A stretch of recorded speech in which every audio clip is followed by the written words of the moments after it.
My name is Nelson Grande.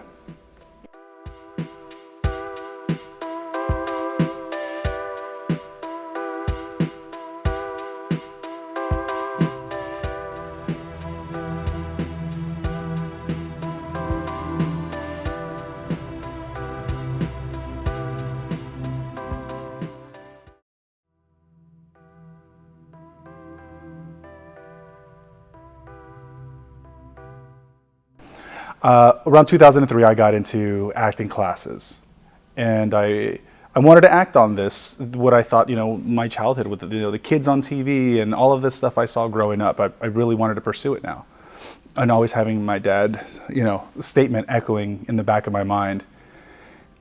I fell in love with it even more. I really just fell in love with it, and fortunately, I landed some roles. My first professional job was on a soap opera called General Hospital back in 2005. I did, I think, like 10 or 11 episodes, and it was quite the experience. That really just blew my mind, and I said, "Oh boy, I'm hooked. This is what I wanted to do." And I thought I'd made it. I thought I was in. People would recognize me on the street. A young guy in his 20s because I think the audience is mostly female. So having a lot of women recognizing me in the street and asking me to take a photo or sign something or to call, say hello to someone over the phone I was like, oh, I've made it. This is incredible. I'm gonna be famous my whole life. That didn't turn out, but it was exciting for a while. I started noticing some things though, that I wasn't going out and auditioning as my non-Latino counterparts. I was told by certain casting directors, don't even mention you're Salvadorian. You're Mexican. Don't mention being Salvadorian. Okay, fine. And then going into these auditions, it'd be like, well, do this with an accent. I'm like, well, I don't have an accent. They're like, well, he's a cop from LA. And I'm like, my brother's a cop from LA and he doesn't speak like Speedy Gonzalez. Like, this is the way my brother and I speak. This is, if you want authenticity, this is it. The separation of my talent and and who I am, and the obstacles in between, as far as how Hollywood was perceiving me, it felt that gap was getting wider. Sometime later, after years of auditioning every once in a while, I would make it into a show or an independent film or a commercial, things like that. It felt like I was spinning my wheels and I wasn't really understood. It felt like there was always a shade or a character filter put on top of me. I wanted to be the attorney. I wanted to be the police officer who didn't have an accent. And I wanted to play a lot of these roles of real life people who were in my life. I have attorneys in my family, business owners in my family, and a lot of extremely talented professionals. But, acting is acting, but Hollywood was perceiving me to reach into a real place of these stereotypes that I just don't associate with.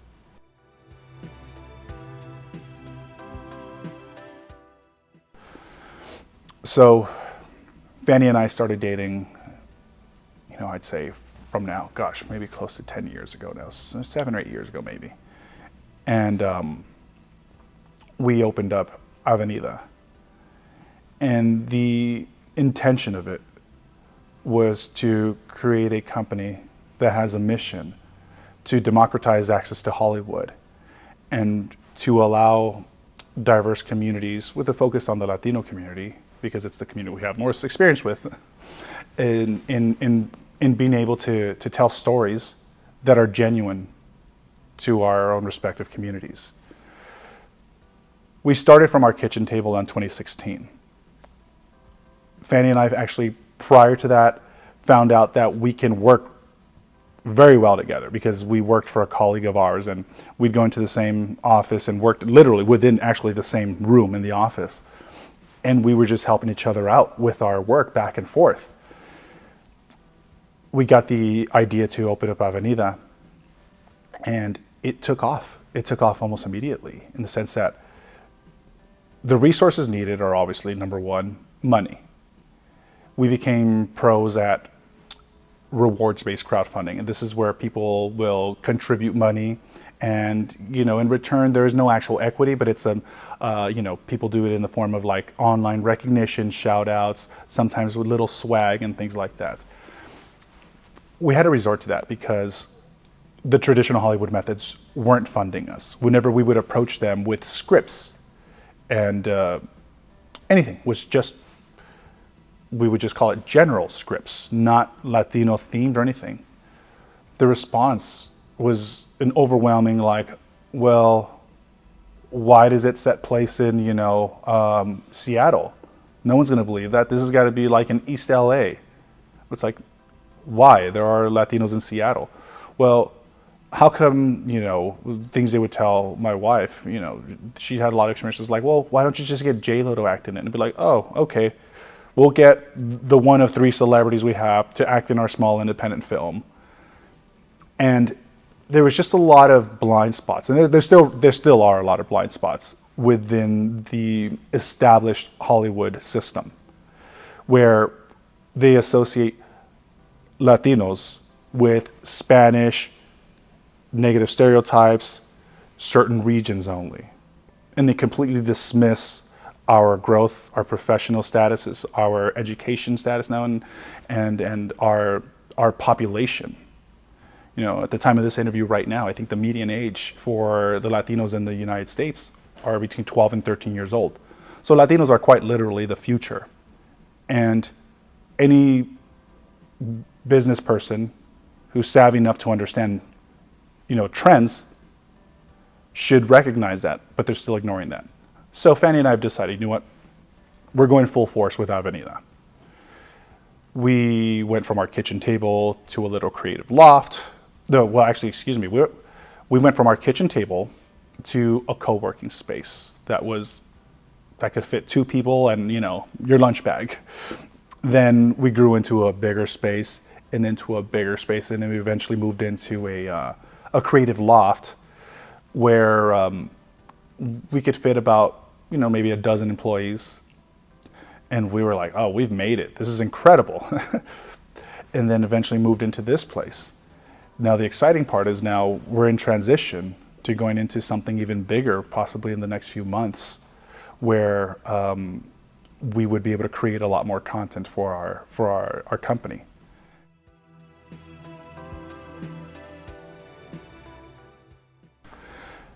The moment we realized that Avenida had legs was almost immediately. We reached out to a campaign, a crowdfunding campaign that was being managed by a different company back in, what was I saying? 2016. I almost said 2006. Back in 2016. And it was starring a Latino lead. And the campaign had no traction. I remember Fanny telling me like, oh no, we can't let this happen. We can't let one of our only Latino celebrities have a failed campaign. So we reached out to the filmmaker and we said, hey, listen, we can help you. We had just formed the company. The company was maybe 4 weeks out at this point officially. We reached out to the filmmaker. The filmmaker said, hey, at this point, I'll give it a shot. So I had just quit my job because I believed in this. We had already helped out, I think, 1 or 2 clients prior to that, and we'd made a little bit of money. But when we saw that campaign was collecting a lot of money and growing a lot of money, we were working off a percentage basis, we were really excited. So at the moment for us of we've got something here was when we passed that mark of like, hey, we've been working on this for a week and we're going to make over $10,000 on this. So for us, any struggling actor, or I'll just say, for just generally any American living in, present day, United States, 2023 right now, will understand the importance of $10,000 is quite significant. This is back in 2016. So I remember getting that check and just like, shaky hands, like, oh, we earned this. was something when we said, okay, we got something here. So once we started this production company, and we're more heavy on the production side because obviously we took off with a lot of the fundraising because, no script, no idea, no production goes anywhere without the funding. But once we started leaning more into the actual production side of it, it was quite exciting because we've kind of, put our foot in the ground and said, hey, this is who we are, this is what we're capable of doing. And a lot of people in our community started feeling like they had a place now, a place that was inclusive of their culture, their backgrounds. Salvadoreños, Mexicanos, whoever they are, actually felt like they had a place that understood them. And we're happy to say that we've worked with a lot of wonderful people. I'd say one of the people I loved watching on TV and got to work with them. A dear colleague of ours connected us, and Fanny and I have a shared building up there with John Leguizamo. We helped them in raising funds and in helping get some projects, a couple of projects actually, out there into the world. Our first big client, the one that got us our first big paycheck, was Danny Trejo. And everyone knows Danny Trejo. You say who? Machete. And it was like, the guy with the tattoo. Like, yeah. And I've seen it in person. It's awesome. It's cool. So, and then we do also have a lot of wonderful celebrities that are very kind and generous to us. Eva Longoria is someone who's expressed wonderful support for us.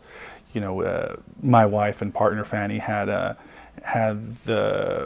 the opportunity recently to moderate a panel that involved Eva on, and it was wonderful to see her, to embrace what we're up to as well, because she's out there doing her own fight as well. And there's so many other celebrities who are incredibly supportive of us, who we've had not the opportunity to work together yet, but they know who we are, and they've either shared our information or our posts on social media or sent people our way. It's exciting. And to see that we've helped a lot of our clients get their projects on PBS, Showtime, Netflix, a lot of these other, big distributors. And I'm proud to say we helped a lot of careers get started and launched. And it's again, that's the stuff that fills my heart and fills my wife's heart of our impact and what we're doing.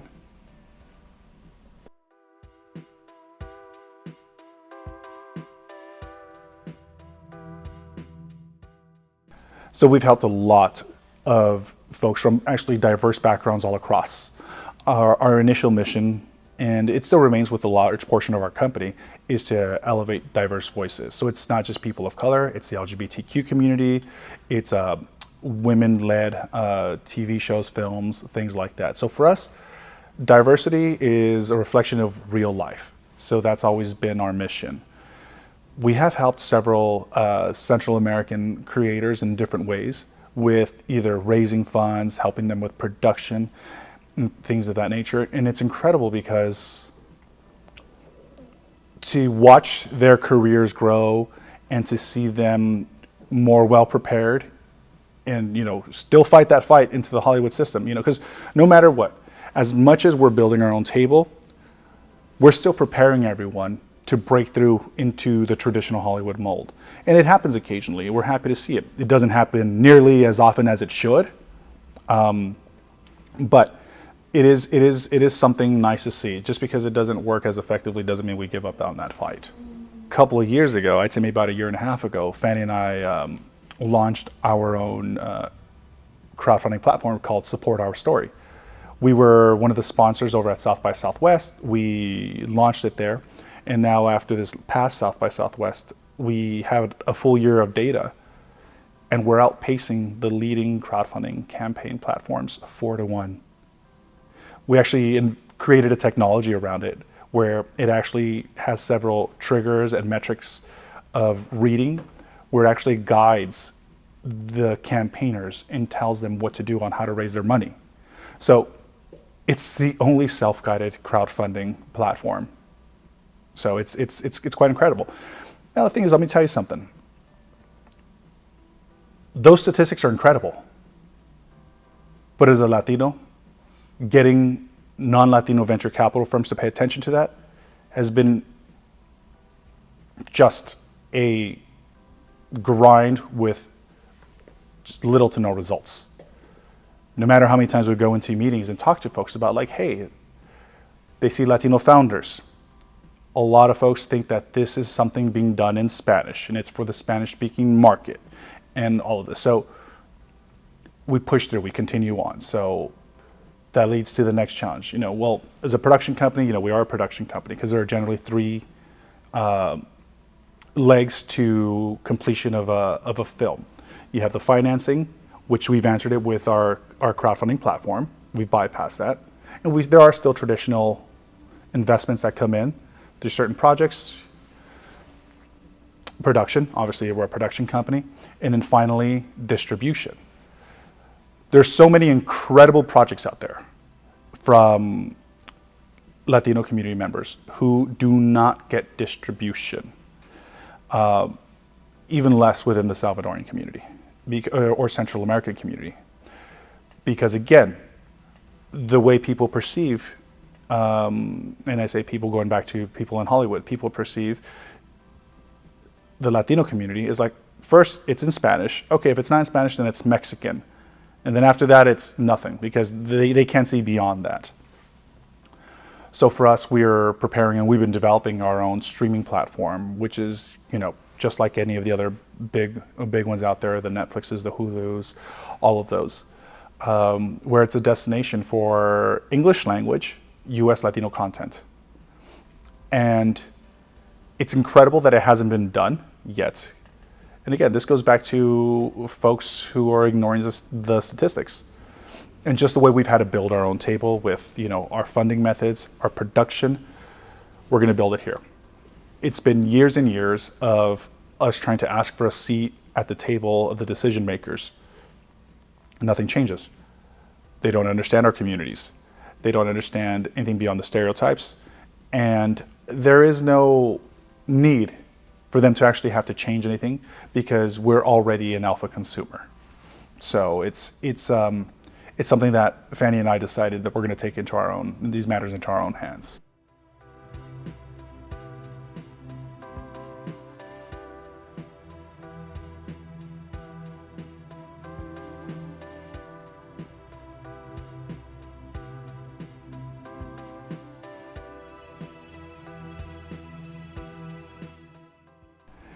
It's incredibly important that we build our own table and bring our own seats to the table.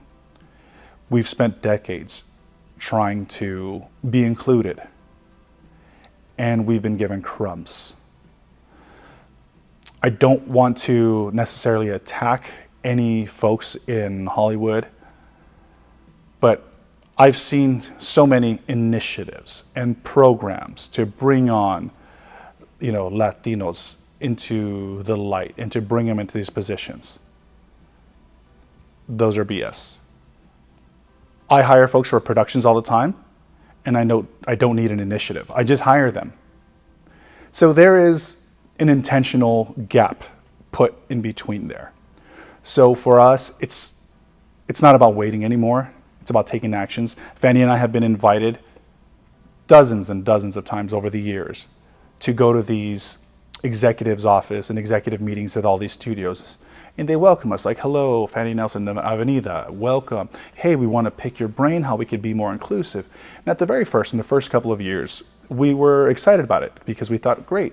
Some of the major studios, and I'm not going to point any one of them out, said, great, come have a seat with us, tell us. And there was never any change. Never any change.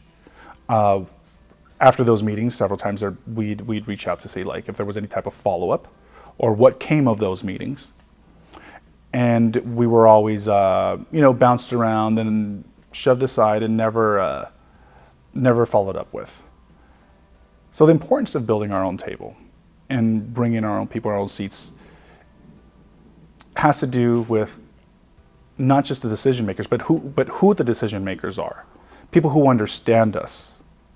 Now, There are a lot of wonderful folks who are not, Central American or Latino who are very understanding of other people's cultures and other people's realities. It just hasn't been the case thus far with what we have and what we're creating. And what we're finding now is that this table has to be big. Like I mentioned earlier, is that Latinos in general we're a very, very large community. We come from so many different countries and we're all very proud. I have my Salvadorian side and I have my Mexican side. I'm bringing three flags to this because I'm an American.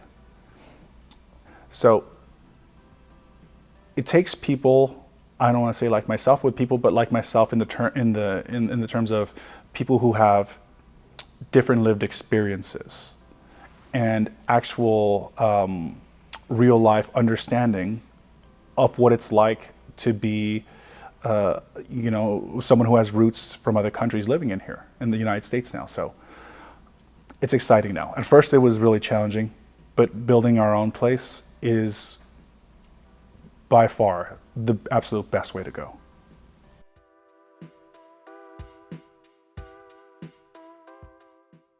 One of the things that drives me the most is the direct feedback from our community. Should it be email, a message through social media, if I'm at a speaking engagement, or if, just seeing people on the street. People approach us and they approach me with a sense of pride that our community is being uplifted and there are people elevating voices and people in positions where they can speak for others who don't have that platform to speak on. It's incredibly heartwarming. It's more fulfilling than anything financial. And when people share those messages and those kind words, I really do take it on and I take it in and I really place it within my heart, because any business is tough. Business is just tough in general. The current status of our company's economy right now is extremely tough. We're also coming out of a global pandemic, which so there are challenge on top of challenge on top of challenge. And just magically, just whenever sometimes you hit those points of like, oh my gosh, why does it have to be this hard? There'll be these messages from God, the universe, community, whatever you call it, where people say, hey, listen, I listened to an interview you were on, and I just want to write to you to let you know that it means a lot to me, the work you're doing. Please don't ever give up. And honestly, I can't tell you how many times those messages have come through at just the right exact moment when they were needed the most. Now, of course, there are challenges with running any company. The biggest challenge being that Latino-owned companies get just over 1% of funding. I joke around with people and I say, hey, I'm 1%, I'm part of the 1%. So, and they're like, oh, show off. I'm like, no, not that 1%. The 1% that gets venture capital funding. We're nearly 20% of the population. We're starting businesses at a higher rate more than anyone else. And more specifically, Latinas are starting businesses faster than anyone else. Yet the challenge there is always, funding. This to build a company and to make an impact, funding is necessary. I used to think that the traditional Hollywood system and the folks in charge there who have a grasp on it all were an obstacle, but we're no longer competing to be at their table. What we're doing now is building our own, and I can say this without a doubt because they've already started. They're going to want to come and have a seat at our table, and it's gonna cost them. It's going to cost them quite a lot this time because we remember.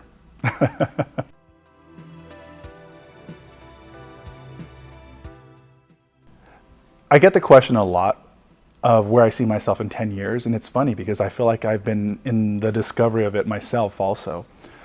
I have one thing for sure set, and the other one is I think I'm still in the discovery of it. Number one, I'm looking forward to becoming an investor myself. The sense of pride I felt when I had a group of professional folks, Latinos and Latinas, who saw me and who saw my vision and recognized me for who I am and my skill sets and my vision, was so fulfilling. It was so heartwarming and reassuring that I want to give that back to people. And there are a lot of wonderful people within our communities, the Central American community and the Latino community at large, who are highly skilled, who don't get these opportunities. So I want to be that person who gives those blessings and sees people's visions. That's my number one. The other thing, and then we'll check this out in 10 years to see if it's a thing or not, is I'm considering moving into the political space. I'd have to definitely prepare myself more for it. I know that there's a lot that comes with it. I'd also have to have a conversation with my family, because I know that's something that involves everybody. You set yourself up in a position to be attacked, criticized, all of that. And I'm interested in it because I really feel that I have a fair understanding of folks who are not just living my experience, but also folks who live different experiences. I really have a lot of understanding, sympathy, and just overall, I'm very open-minded when it comes to lived experiences that are different than mine. We're complex human beings with a million moving pieces and thoughts going through us at any given moment. To feel that people who have different lived experiences than myself have to agree with me is kind of crazy. So ultimately, I'm a person who likes to unify and to uplift folks, even if I have no understanding of who they are. So what I plan on doing is surrounding myself with folks who do understand those people who do understand those communities, and who associate with whatever identifiers there are.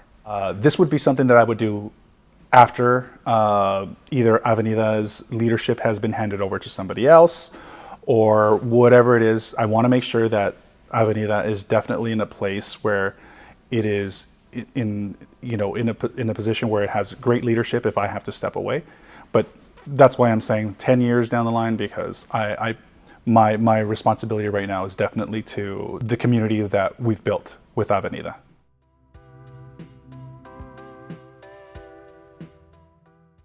From, I'd say, as early as 12 years old, I was already looking forward to being a father, because I loved the way my father was with me.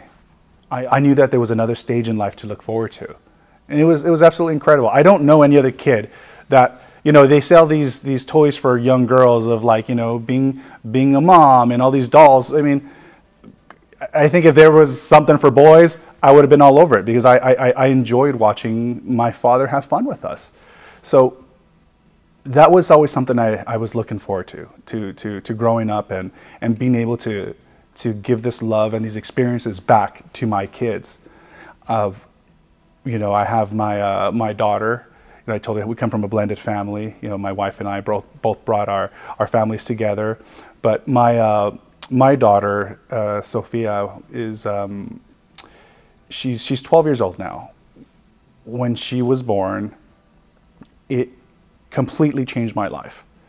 I mentioned a moment ago, I was having fun. I was a youngster and, doing what youngsters do, and sleeping on friends' couches and, doing whatever it was that guys do in their 20s. And it really, it flipped a switch in me to really be the example of what a respectful man is, a good role model, and more than just speaking the lessons, being the lesson.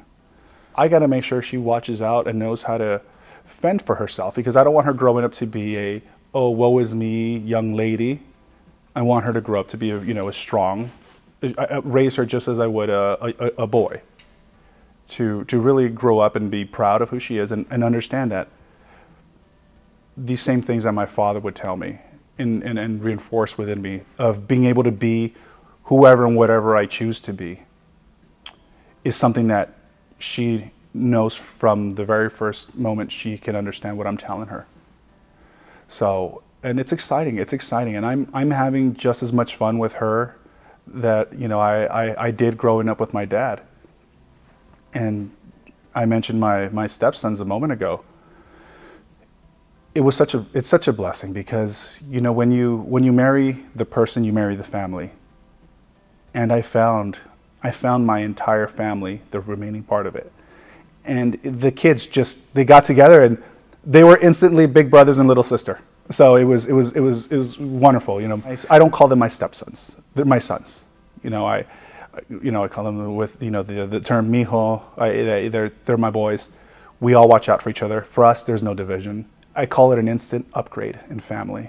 So it's been an absolutely beautiful experience.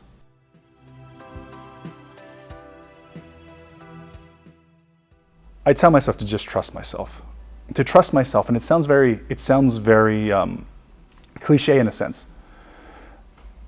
But what I've found as an adult, and I'm going to say more, mid to late 30s and beyond, is that a lot of these thoughts that have come into my head have always been, wild, what people would consider pie in the sky thoughts.